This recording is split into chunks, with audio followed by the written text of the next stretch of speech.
Lamacho, let's read the question. 2 moles of helium gas, gamma is equal to 5 by 3, are initially at temperature 27 degrees Celsius and occupy a volume of 20 liters. The gas at first expanded at constant pressure until the volume is doubled. Then it undergoes an adiabatic change until the temperature returns to its initial value. What is the work done by the gas? Option A, 13,450, option B 14,450, option C 16,450, and option D 12,450. So bachcho, here our key concept is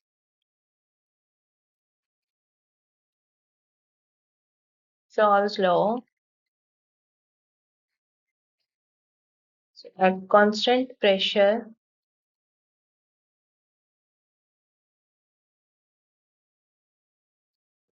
V upon T is equal to constant.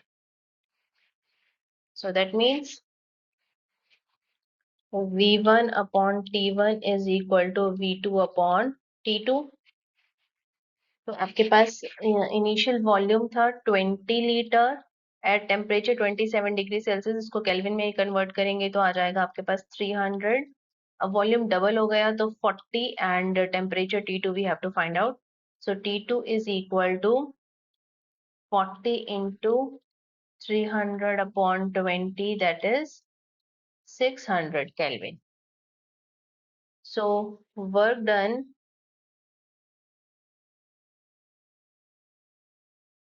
by gas during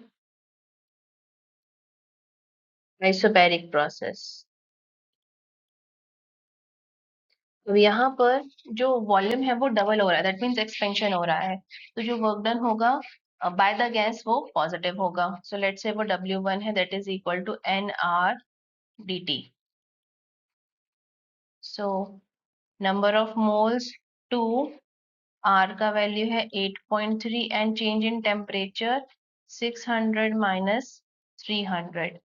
so 2 into 8.3 into 300 which is equal to 4980 joule.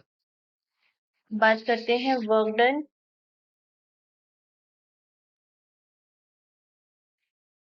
और